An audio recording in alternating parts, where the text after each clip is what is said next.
Welcome to the Science of Fishing, where we deliver the latest reports and most up-to-date tactics to help you catch more fish.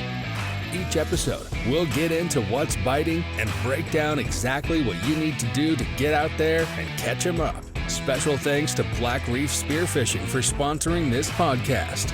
Now, here's your host, Mark Farag.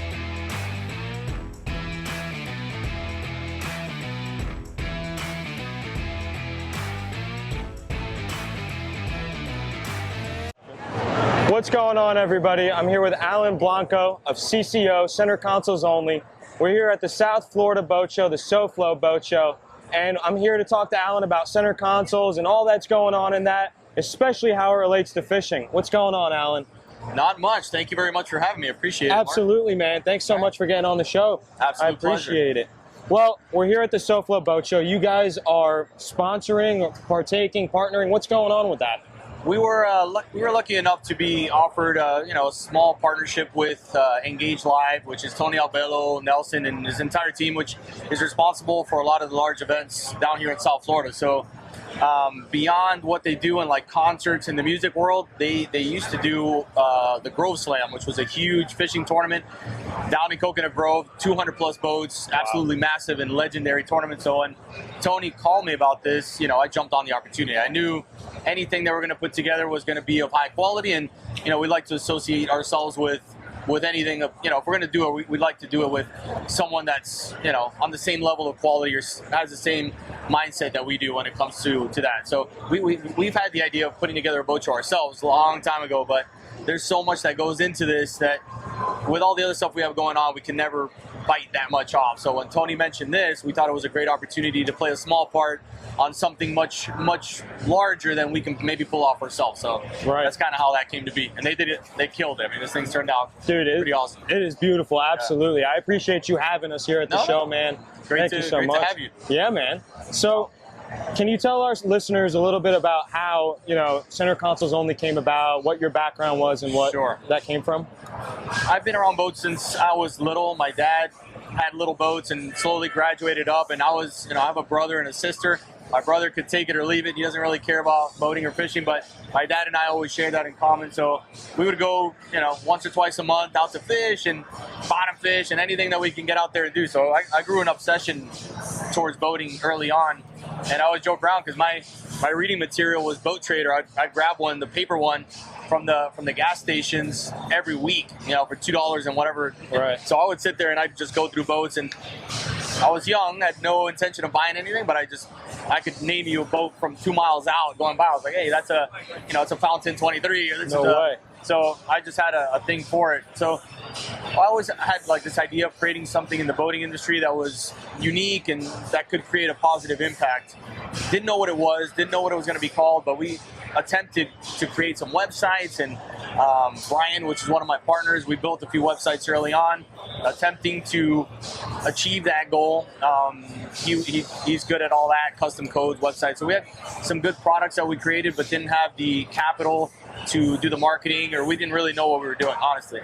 So social media came around, and I started tinkering with it, and people were, posting pictures of their salad and their lunch and random nonsense.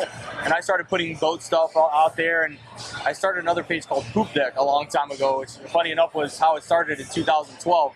Okay. And it was just fishing, boating, spear fishing, and anything I liked, I would just share other people's content. That grew, and I was like, man, it'd be cool if we actually started creating our own stuff. So Eric, which is another partner of ours, Center Consoles Only, my brother-in-law, he was always into film, and we would go to boat shows and just start walking through boats, really having a very small knowledge of really what boats were about. I can tell you about the topical stuff, but nothing within. Right. So we started doing that, and then came across Center Consoles Only, which was a small page that someone else created, Ian Scott. And I saw the name, and I was like, dude, that is it. So I offered to buy it from him early on. He's like, no. But we became friends. He eventually went off to get like a GC license, and he's like, Alan, I don't have time for this. If you want it, I'll sell it to you. Worked out a deal, and from that point on, we built a website and hit the ground running. There you just go. Started inventing ideas as we would go along. That's really all it's been, just sparking that creativity and seeing what we come up with. And right. we've gotten into some crazy things. The media portion, I would say, is 10% of what we actually do as a business, center consoles only. So we see ourselves as entrepreneurs. We like a challenge, and we connect a lot of dots. So whether it's, you know, finding capital for a company that needs an injection of money, to linking up a buyer with a marina, to consulting on designs, to obviously the video portion. We do a lot. Finance boats, broker boats. Wow. We do all the sales with these guys, you know, so it's a lot with a small group, but it's been fun and like a huge challenge that we enjoy. Yeah, it sounds like you guys do a lot, man. Is it safe to say you're an expert on center consoles at this point? I would never consider myself an expert. You know, it's funny because there's always something different. There's always something new. So, like when I jump on a boat, my goal is to learn from the experts. So we'll jump on Camus Boats right next door, and we'll jump on with the naval architect or one of the main sales guys, and they'll go and teach us things that we have no idea about. Everybody builds a boat differently. They use different products.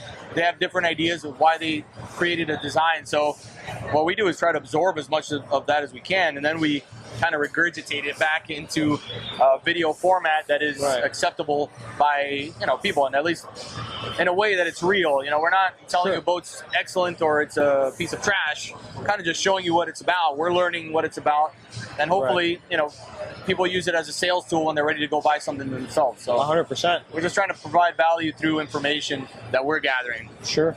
Eventually, 10, 20 years from now, I guess we'll know more than a lot of people, I would imagine. But you're always learning. There's always something new. So absolutely, that's the goal every time we go out.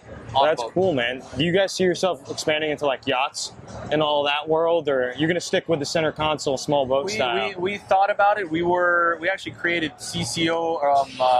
CCO Yachts was the brokerage. We were getting yachts only. What we did with one of the other pages we had.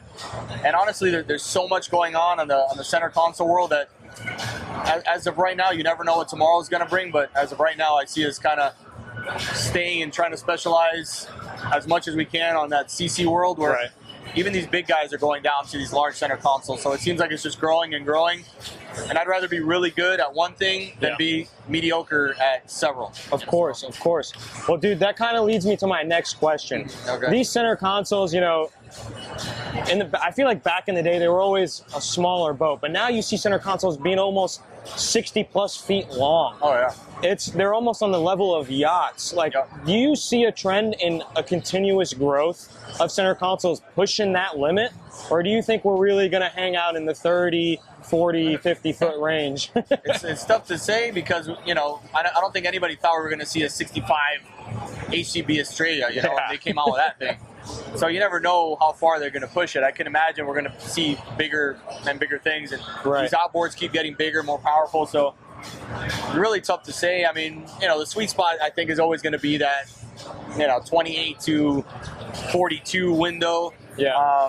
But again, what we thought that 31 contender, which was the biggest, baddest thing in the world some years ago, now it's average size, maybe even on the smaller side. So no telling what the world's going to be like 10 years from now. Curious to see what it is. Dude, for sure. These guys are crazy. No, absolutely. I feel like they're always pushing the limits. They're trying to get to the top. I was on a 39 contender yesterday. That thing rides like a dream, man.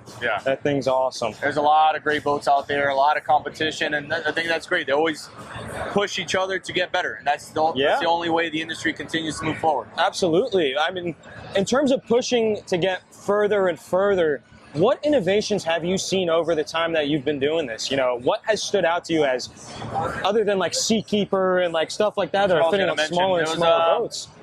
Seakeeper, which we just installed the Seakeeper 1 on this boat, has changed the industry. They have trim tabs now too, right?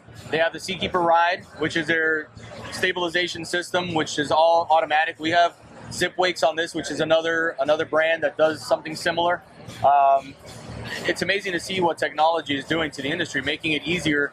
The joysticks, you know, that's another option. People that really don't have the experience to dock a boat can do it more confidently now with some of the stuff that they're offering. And a lot of these things are automatic. You just turn it on and you go. So they're saying that, you know, trying to catch up or replicate the auto industry, and where you don't really have to touch things, it just does it for you.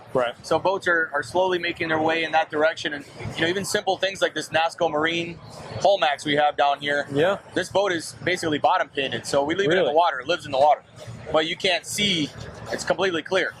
But it's an anti-foul application that actually improves your fuel economy, top end speed most of the time, and obviously protects the gel coat. If you have the boat in the water, you don't have to have that black or blue line, which is absolutely hideous. So it's super cool to see things continuously to come out and improve what we've been used to seeing for the past however many years. Right. I hope that keeps going because it's just making the industry better and better. Absolutely, man. I mean, so this boat is bottom painted. Yeah. There's no paint. No. That's incredible, man. It goes over the wrap. So the really? full, this is 2-3 inches above our water line. Just since it's clear, you can go above it, and you never know what kind of weight you're gonna have on the boat, and you don't want the gel coat exposed to it. But this stuff protects it. When it gets wet, it's super slick. Yeah. And then you can just wipe any buildup with a sponge. It's amazing how that stuff works. Wow. Oh, here we go. We got a fancy little display here. Here we go. Uncoated gel coat. So that's the gel coat. The hull max. You can see how sticky this stuff is. Oh wow. And this is actually coating it. They're even putting it on sport fish. So they'll hot coat it over a traditional bottom paint, so you can get that fuel economy and top speed, like performance benefits. Yeah. Wow. And this is the traditional, old school stuff. Yeah. So pretty cool. That's My lovely assistant is going to spray some water on it. But run your finger on this stuff now that it's wet. Oh wow. It's crazy. Dude, it's just like the gel coat. So we coincidentally have a display. We do a lot with Greg and Ron at NASCO, and these guys are amazing in what they do, really good people. So this is just like one of the products that, we've aligned with, and we try to, when we find something of quality, we try to stay close to that and see how we can be a part of making that grow as well. Absolutely. Well, this is an incredible innovation. I'm sure a lot of guys don't want to bottom paint their boats, and now they can. Yeah, of course. And, you can trailer it. We have this gator back material, which replaces the carpeting, which can rub the material off. So, they keep getting better and better, and, using it in applications where it's trailerable. And if you go to the Bahamas for 2-3 weeks, your bottom's protected. You're good. And then you can literally wipe it off with a sponge, like a kitchen sponge is what we use to clean it. Well, absolutely insane. That's incredible, man. Yeah. Well, speaking of innovations, have you seen anything in terms of the fishing world that's really stood out to you on these boats? Fishing world? Let me see. I don't know. I mean, besides like improvements on like outriggers, and like Gemlux came out with these Grand Slam outriggers, which are super light. They're all the rigging is integrated within it, so you can't even see. I mean, it's crazy. Things like that. And I don't do a ton of fishing. We've gotten more into it. I do it recreationally, and now with our Remix sport fishing team with JC Clear and that squad, we've gotten more into it. But electric reels are something that we're seeing a lot more of. The LPs, bottom fishing, deep dropping, and just the quality of the equipment from where we were before to now. It's come a long way. And you see things like these big boats with these trolling motors on them now. You see like a 46-foot catamaran with a trolling motor on the bow. It's insane. So you can use that spot lock instead of dropping an anchor. You can just lock yourself with that trolling motor, and bottom fish all day, or drop yourself on a wreck to either live bait or deep drop. So things that weren't around at the beginning that we used to battle with are definitely becoming a lot easier with some of the innovation they're coming with now. Man. So that's awesome, dude. Well, absolutely. And kind of moving forward from there, these big catamarans and these big center consoles, some people don't really understand the difference, between a 30-foot, for example, not saying that there's anything wrong with it, like a 30-foot cobia versus a 30-foot yellowfin. Can you I'd like to call you an expert. So you being the expert on these center consoles, can you tell the people a little bit about why there's such a vast price difference between these two types of boats, even though they're the same size? Yeah. One of the major factors in that is, you usually have a 2-piece hull construction or a 3-piece. Okay. Basically what that means, a 2-piece, you'll have the hull, and then your liner piece actually has the cap connected to it, so it's just 2 pieces sandwiched together. Okay. And then in between, what happens is that you end up with a space that they usually fill with foam. It's a little less expensive. It's quicker for them to do. And the cobia is one of those production boats that's that fashion. This one in particular, like a yellowfin, is a 3-piece. Okay. So you have the hull, you have that deck liner. So the liner actually is the second piece, which goes right against the hull side. So there's no air void, no foam. It's just one solid piece, and then the cap is the third piece on top of that. So they say the 3-piece hull is much sturdier, much stronger, and you don't have those air voids, that hollow space in between. So you do have a noticeable difference in the ride of the boat, hitting a wave and things like that. Sure. And that's something that a lot of people actually don't know when they go to price a boat. They'll say, hey, I'm in between this and this, but this one's cheaper. But there's reasons. Nothing wrong with the boat. Right. It's just for a different application, I would say, and there's a different product for each different buyer. Right. So, again, there's a million different ways. There's infusion, where they basically vacuum infuse the resin into the boat, which is another higher level of construction. Wow. There's other companies that hand lay it. So there's a million different factors that play a part into, the cost, the efficiency of the construction, and the overall strength and quality of the boat. Sure. So I'm sure there's a lot of other things that can play into that, but that's it's like the main one that pops into my mind. Okay. Well, for someone that might be getting into, the boating world, and my audience is very fishing heavy, so right. Someone like that, what would you recommend in terms of what they should look for or in a boat, or what do you think, should they go for the yellowfin off the rip, or should they go for more of a production style boat to get their feet wet and then later expand to see what they like? It really depends. I think more than the boat itself, it depends what type of fishing you're gonna do. So if you're gonna be doing a lot of live baiting and you have multiple live wells on your boat, you might want to consider a boat with a sea chest. So those live wells are filled with high-speed pickups underneath the boat, which funnel the water into the pump, into the live well. So when you're running a boat, you can actually get air pockets in there, which will jam up that pump, pumping that water. A live chest, sea chest, actually fills up that water into a box, which is completely filled all the time, and those pumps are always circulating that water. So you can fill more live wells, you can get better flow.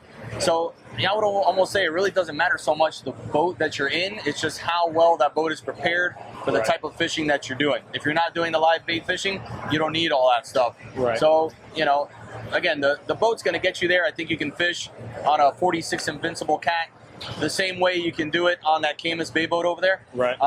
It's just one's going to be a little bit more comfortable, and it really depends on what you have equipped within there. Your Simrad, what we have set up on our Orion right here.